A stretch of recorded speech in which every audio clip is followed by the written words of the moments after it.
It is looking like there's rain coming, and some heavy rain was predicted around 3 p.m. local time for this first Indonesian Grand Prix in a quarter of a century. 1997, the fans in this part of the world have had to wait for some MotoGP action. It would be a real shame, won't it, if the rain does curtail it or spoil the enjoyment, because it's been a fantastic return. We've had such an amazing welcome here on this stunningly picturesque island of Lombok. The waves breaking, surf's up. We're still awaiting some confirmation about whether Marc Marquez will be taking part in this 20-lap Indonesian Grand Prix. That's not a bad vantage point. That's one of the hills overlooking turns 10 and 11. Myself and Simon Crayford, despite our advancing years, had a little bit of a hike up that hill. And I can say it was very, very hot indeed. When we did it, still at 6 o'clock in the evening. So, wow, here you go then, medical director info.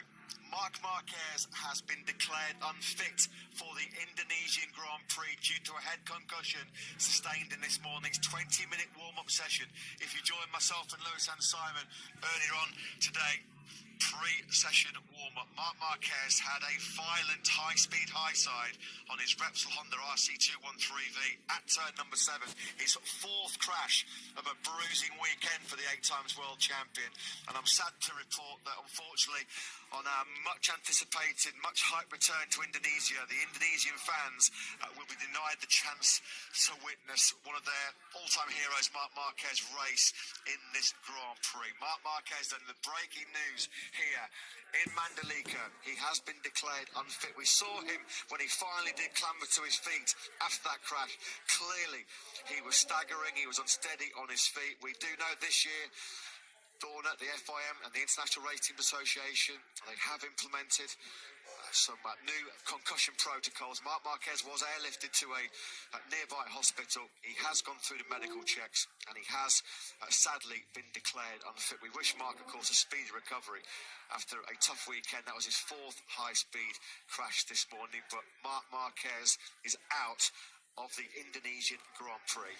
Sensible decision, isn't it? You have to say, as you mentioned, when we saw him in the immediate aftermath of that crash this morning, which is one of the more violent high sides I think we've seen for many, many years in MotoGP, he clearly did look a little bit second-hand. He's been to hospital following that crash and returned to the circuit. He is back at the circuit, we understand, Marc Marquez, but understandably, given the nature of the injury, he was due to start from 14th on the grid this afternoon. It was certainly going to be an uphill struggle for him in the Grand Prix. He was planning to go maximum attack from the start of the Grand Prix, and given the way he's been riding all weekend, he's not one to take a backward step. He was certainly going to be pushing the envelope during this Grand Prix. I think Repsol Honda and the medical directors involved collectively, of course, if Marc Marquez hasn't passed the relevant tests to satisfy the concussion protocols, then of course he won't be allowed out on track, and that is the correct decision. I think that's the crowd just getting word of it, that Marc Marquez won't be starting the race, of course. Understandable disappointment for the packed crowd in Indonesia. This is what happened to Marc Marquez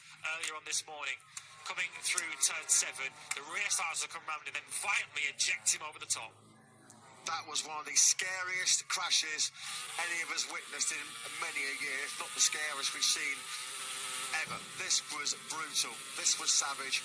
Marc Marquez, this is the reason why he's been ruled out of this Indonesian Grand Prix. Our fourth gear off throttle high side. This was just after he sort of stumbled through the gravel trap, being taken away by the medical team. There was immediate concern. It was obvious that he'd taken a nasty whack to the head. There was that full 360-degree pivot about 15 feet in the air. This was Marquez in the immediate aftermath of the crash. This was this morning being taken to the medical centre, where he was undergoing initial precautionary checks with the local medical staff and of course with Dr. Angel Chartra.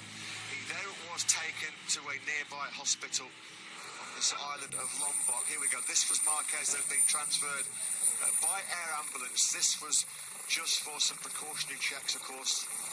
Pretty obvious that he had taken a nasty whack to his head. It was such a violent crash, over a 100-mile-an-hour crash, nearly 200 kilometres an hour. And as you can just hear, unfortunately, the crushing disappointment for all of us, not just for the Indonesian fans, of course. MotoGP is a much bigger spectacle when the likes of Marc Marquez are involved. We want the very best riders in the world, the elite of the elite, fully fit and putting on a show for the fans. So you can understand why there's a sense of disappointment for the Indonesian fans who've waited so long to see Marc Marquez in action. Of course, this man, out of everybody really in MotoGP this weekend, has had the most